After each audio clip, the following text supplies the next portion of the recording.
I never imagined life could be confined to just one room, but that's my reality now. For the past 7 years, I've lived in this tiny space with my son, Jack, who just turned 5.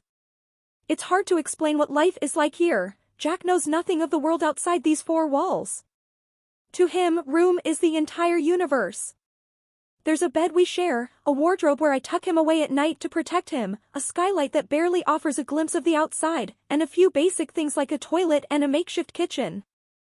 It's a strange existence, but Jack knows no different. I was only 17 when I was abducted.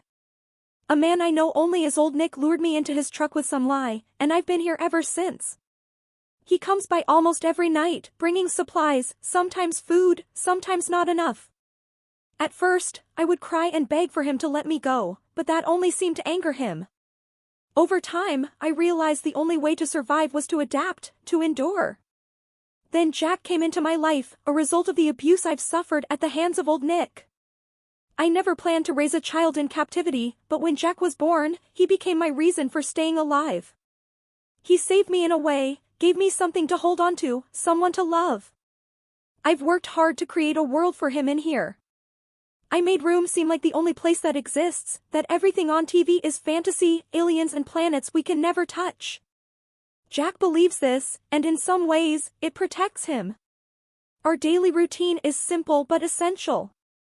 We wake up, and Jack says good morning to everything in the room. Good morning, lamp. Good morning, table. It's his way of interacting with the world, a ritual I've encouraged because it helps him feel connected, even if it's just to inanimate objects. He's imaginative, always turning the most mundane things into games. Sometimes, I forget how small his world is because his mind is so active. I try to keep things as normal as possible for him.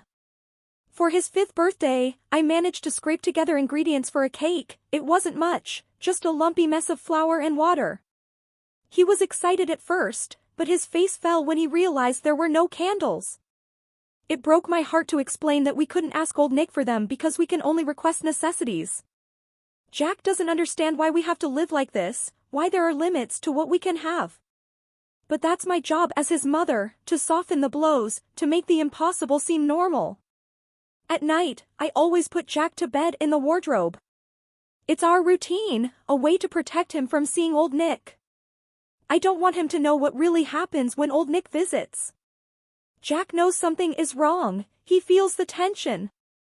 He hears noises, but I've never told him the truth about the assaults I endure. He thinks Old Nick just hurts me in some vague way, but I refuse to let him see it. It's not something a child should ever have to witness. One morning, I noticed one of my teeth had fallen out while we were eating breakfast. It's strange, something so small, yet it felt like a symbol of how much I've lost in here. I used to be strong, but after 7 years of this, I feel like I'm deteriorating. Jack, being the innocent boy he is, kept the tooth in his mouth as if it were a treasure. He didn't know why it made me cry, but he held onto it, trying to comfort me in his own little way. He doesn't realize how hard it is for me to keep going sometimes. I'm tired, but I have to keep being strong for him. There are moments when I think I can't take it anymore. For an hour every day, Jack and I scream at the skylight, hoping someone will hear us. But no one ever does. It's become a ritual of frustration and despair, a tiny flicker of hope followed by the crushing silence that reminds me no one is coming to save us. Jack doesn't fully understand why we do it. For him, it's just another part of our daily routine. But for me, it's a desperate attempt to break free. One night, while making dinner, I accidentally left the toaster oven on too long, and a small fire started. I put it out quickly, but the room smelled like smoke. I panicked, knowing Old Nick would notice. When he arrived that night, he was in a foul mood. He's been out of work for months, and his temper is shorter than usual. When he smelled the burnt odor, he got agitated. I made a sarcastic remark, which only made things worse. He lashed out, telling me how hard things have been for him, like I should care. As if what I'm going through isn't worse. But I kept my mouth shut. I have to. Jack was hiding in the wardrobe, as always, but he made a small noise. Old Nick heard it and started walking toward the wardrobe, curious about the sound. My heart pounded in my chest as I tried to distract him, and thankfully, he let it go. But it was a close call. Too close. I knew we couldn't keep living like this. The next day, I started to plan. I realized Jack and I couldn't stay here any longer. It was only a matter of time before something terrible happened. I needed to tell Jack the truth, as much as it would shatter his world. I sat him down and explained that we were trapped. That room wasn't all there was. At first, he refused to believe me. He insisted that the outside world didn't exist, that trees, houses, and cars were just things we saw on TV. His little mind couldn't comprehend what I was saying. How could he, when everything he's ever known is inside these walls? But I couldn't give up. I showed him the leaf that had fallen onto the skylight, proof that there was something beyond room. He stared at it, turning it over in his hands, trying to understand. It was just a dried, brown leaf, but to us, it became a symbol of hope, a connection to the outside world that Jack had never experienced. Slowly, I saw him start to accept it. He asked me questions, trying to piece together this new reality. It wasn't easy for him, but I needed him to understand, because I was forming a plan. We had to escape, but I couldn't do it alone. Jack had to be part of it, and that terrified me. He was only 5. How could I ask him to help me escape, to risk everything when he didn't even know what freedom looked like? But I had no choice. I decided to make him pretend to be sick. I boiled water, made him sit in the steam to fake a fever, and even forced myself to vomit so Old Nick would believe something was seriously wrong. My hope was that Old Nick would take Jack to the hospital, and then Jack could get help. It was risky, but it was the only option I had. When Old Nick came that night, I told him Jack was sick. He seemed concerned at first, but when I asked him to take Jack to the hospital, he refused. He said he would bring medicine the next day, and my heart sank. The plan had failed, and I didn't know what to do.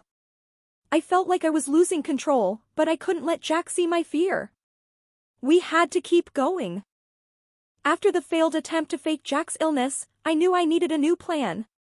Time was running out, and I could feel Old Nick's temper growing shorter with each passing day. It was getting colder, too. He had cut the power, and I feared he might stop providing even the little bit of food and water we relied on. I couldn't wait for him to make the decision for us. I had to act.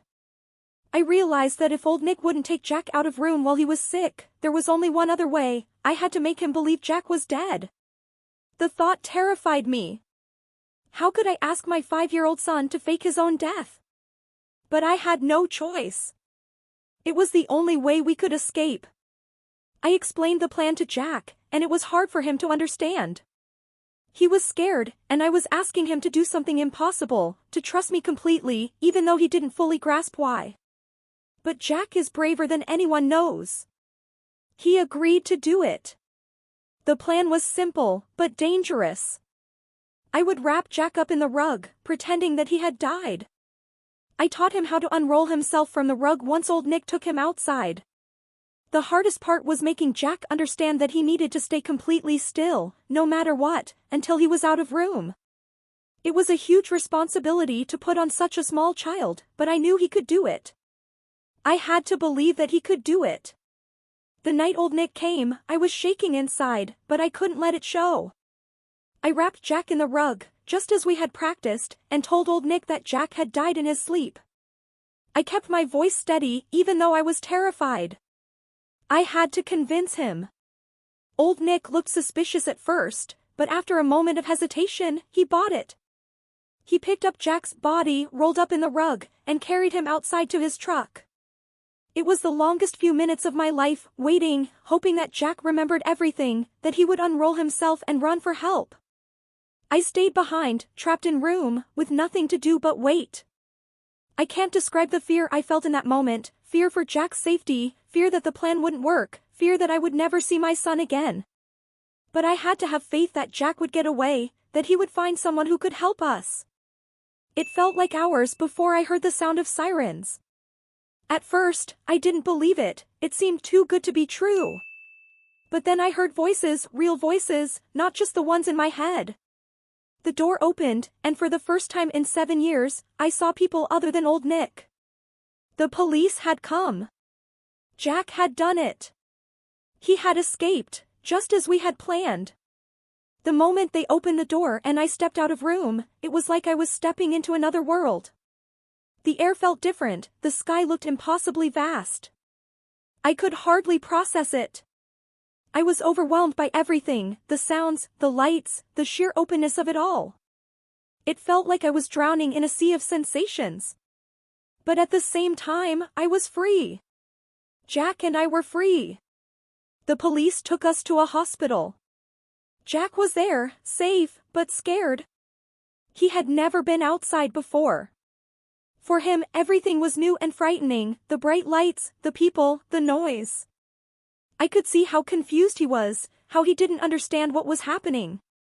He clung to me, and I held him close, trying to reassure him that everything was going to be okay. But the truth was, I wasn't sure what okay even meant anymore. I had been in captivity for so long, I didn't know how to be in the world again. Then there was my family. My mother, when she hugged me, I didn't feel the warmth I had been longing for. Instead, it felt awkward, like hugging a stranger. I had built up this idea in my head that seeing my family again would make everything better, but it didn't. My father couldn't even look me in the eye. He barely acknowledged Jack, as if my son's existence was a reminder of everything that had been taken from me and from him. The gulf between us was too wide, filled with years of trauma, guilt, and pain. I had imagined that once we escaped room, life would go back to normal. But there was no normal anymore. Jack, who had only known life inside room, was struggling to adapt. The world outside was too big, too unfamiliar. Everything frightened him.